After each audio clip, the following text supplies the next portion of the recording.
So a couple months ago, the Dead Meat podcast did an episode on a haunted episode of Bar Rescue, which prompted me to start binge watching Bar Rescue. The only place I could find to binge watch it was on Pluto TV on the 24/7 Bar Rescue channel, which opened me to the magical world of Pluto TV.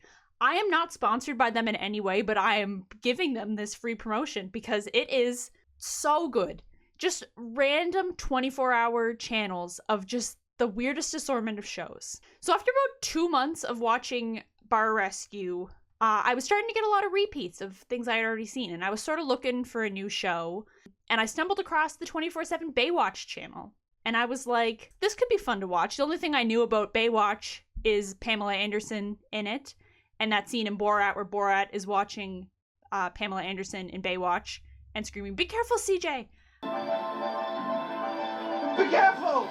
Be careful, CJ! That was my only knowledge of Baywatch, so I clicked on it, and it was an episode from season 4, I believe, called, like, Electric Eels or something. And I was like, this show is, like, ridiculous, but it's, like, kind of really good.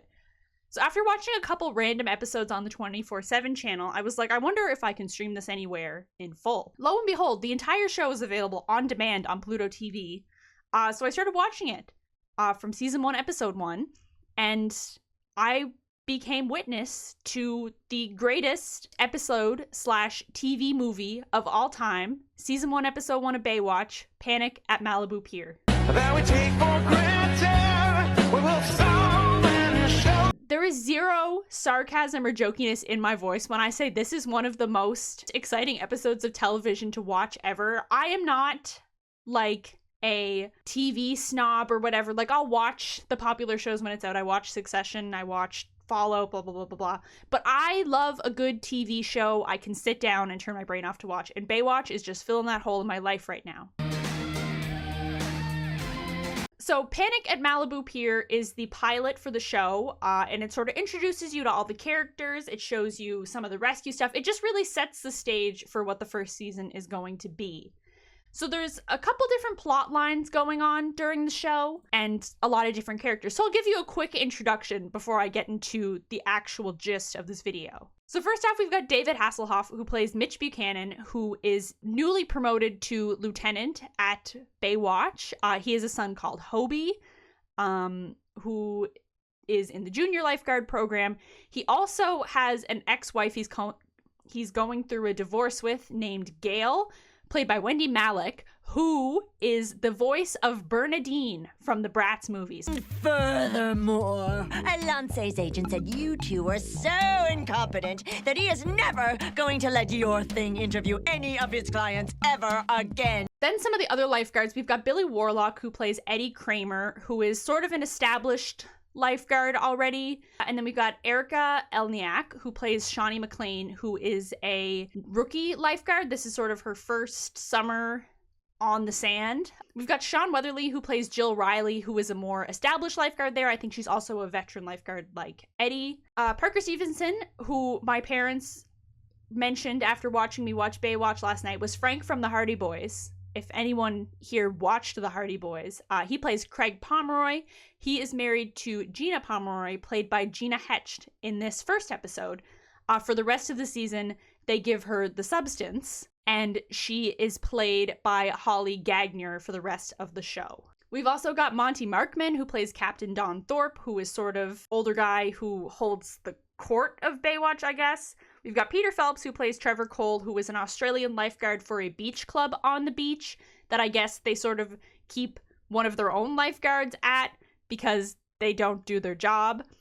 And then we've got Richard Jekyll, who plays Al Gibson, who I guess is sort of a father figure to Mitch and a grandfather type character to Hobie. Guest starring in this episode is Riverdale and Twin Peaks Madchen Amick, who plays Lori Harris. You will hear a lot more about her later. So a quick summary, Mitch is dealing with his divorce. He's trying to train the rookie lifeguards. And then he is also dealing with the super arrogant Trevor, who during a rescue opts to save a hot chick rather than the kid he is closer to in the water. So they've got that to deal with. Shawnee freezes up when she's supposed to perform CPR on a kid, and then just sort of spends the episode trying to earn back her like status as a lifeguard, I guess. I guess she doesn't think she's cut out for it. So Jill spends a lot of the episode trying to console her. Al, who is sort of a father figure to Mitch and Hobie, as I said, has been a lifeguard forever. Captain Thorpe wants him to retire because he's past his prime and can't really keep up with the younger lifeguards. So Mitch is sort of trying to get him to retire. So then finally, the main point of this episode is I would like to talk about Madchen Amik's guest starring appearance character plotline. So we meet her at the beginning of the episode, driving her bike through town. She almost gets hit by a car. She goes to a pier on the beach. She has this letter to her father and she burns it. And then she's sort of tightrope walking across the pier and slips and falls and gets washed underneath the pier. Craig is nearby and rescues her, gives her mouth to mouth, takes her back to the tower, and she's got eyes for him. She's in this room for a good chunk of the first part of the episode. She's got the hots for him. I don't know how he didn't fold, because Madchen Amik is one of the most beautiful women in the world. I would have folded immediately, even if I was married, if she was trying to get with me. So Madchen Amik's character is named Lori. She steals the key to Craig's lifeguard tower out of his bag, goes there and waits for him to get off work, or like his patrol on the beach or whatever, and then has like wine and just a robe on. And he's sort of like being like, ha ha ha, like, victims do this all the time, like, this doesn't last. And he's like, I have a wife, by the way. And she's like, oh, did you save her too? And stuff like that. Just trying to show him that, like, she's meant for him and stuff, but it doesn't really go great. Another lifeguard pulls up to pick up Craig to take him back to the tower. And he's sort of like, this isn't what it looks like, because Lori takes off her robe in front of him and the other lifeguard sees. And then there's a party later that evening. So after this meeting in the lifeguard tower, there's a big party for all the lifeguards in like this fucking Roman temple, like party club thing. They never say where this is or like who owns this building. It's got a pool in the middle and Eddie's like swimming laps the whole time.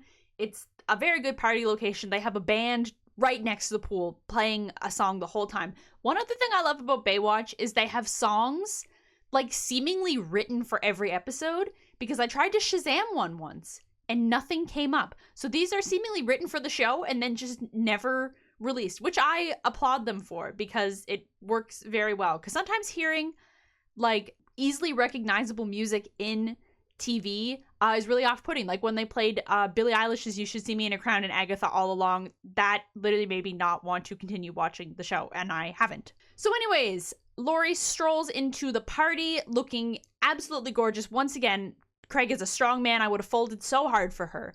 And she sees Craig and Gina dancing and like kissing and like being husband and wife at this party and slow dancing and stuff, and gets super jealous.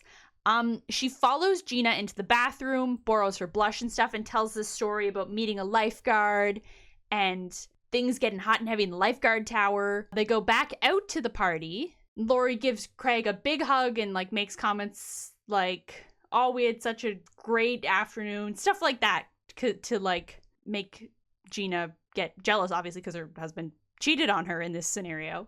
Lori sort of plays dumb and was like, oh, like if I knew you had a wife, like why would you do this, and blah blah blah blah. And then the lifeguard that pulled up and saw her naked on the lifeguard tower is there, and so she turns to him and she's like, you know what you saw, like tell them what you saw. And it's just crazy.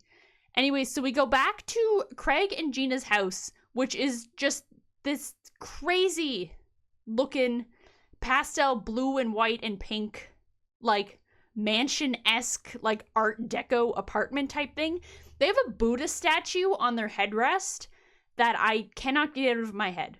I can't get it out of my head. It is so haunting that it is just there. Like that would be the first thing you see when you wake up, potentially. It's right there. So anyways, Craig is trying to reason with Gina and be like, I did not have relations with that young woman, stuff to that extent. And then he gets a call and she's basically like, I'm gonna go like off myself if you don't come find me right now. So he's like, okay, like I gotta kind of like go to like prevent this girl from dying. And Gina's like, okay, I'll come with you. So Craig goes to the lifeguard tower. They find her there. She has bruises on her neck, and says that her father gets into bed with her and abuses her if she does not let him in bed with her. So they're like, okay, this is obviously why you're acting out like this. Like, you can come stay at our place tonight, and we'll, like, take care of you. So, like, this is very much, I guarantee, in the B movies that have been made, there's gotta be one with a similar plot line to this. Because it's too good of a slasher subplot, almost, to just be Baywatch. Like, please, horror experts in the comments, please find the real movie of this. Because I cannot believe that this is just for Baywatch. Like, it is bewildering to me that this entire plot line is on a show about lifeguards. So once Craig and Gina take Lori back to their house, they're in bed just discussing the whole thing. They're kissing, and then we pan up and there's like a railing area above where their bed is, and Lori's just watching. The next morning, we have Lori going through some of their stuff outside. She finds a bag with a hunting knife in it, and in very horror movie-esque fashion is just stabbing the ground and having flashbacks of Craig with Gina, and it's she's premeditating something, and we all know what it is. Then we cut to Craig going to Lori's mother's house, and, you know, if the Twin Peaks things weren't crazy enough, Craig's last name in the pilot is Palmer. So then I started wondering. I couldn't help but wonder. Was there a chance that Mark Frost and David Lynch saw this premiere episode of Baywatch and it inspired them to cast Madchen Amick as Shelley Johnson and also create the whole Leland and Laura Palmer subplot? I did some digging, and unfortunately the timelines do not match up. Twin Peaks went into production in March of 1989, and this premiere episode premiered in April of 1989. So there was no way that they could have seen it before casting Madchen Amick. So unfortunately, I cannot follow the theory that they saw Baywatch and created Twin Peaks. I thought that was going to be like a really funny bit I could do, start a whole like conspiracy theory or whatever, but it didn't pan out. There's a chance they could have watched it during the production of the show and written something to change it, but I highly doubt David Lynch has ever watched an episode of Baywatch, unfortunately. So while Craig is over at Lori's mother's house, he's like, I'd like to speak to your husband. And she was like, well, he died 10 years ago. By the way, Lori's been in the hospital since last Christmas because she's crazy and she hurts herself. And Craig's like, oh shit, like, that's not what she told us. I better go check on my wife. So then Lori wears one of Gina's blouses and asks her to take her down to the pier where Craig saved her.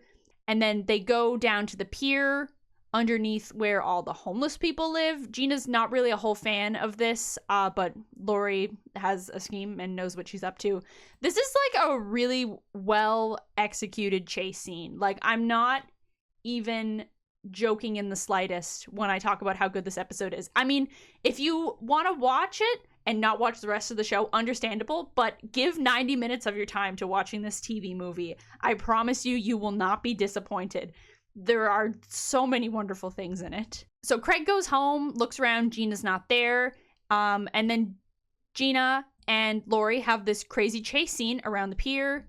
Lori slashes her with a knife. Craig gets there, he finds them, and then he does like a horror movie reverse psychology thing and tells Lori that he's only there to rescue her and is like, recite the poem you wrote for me.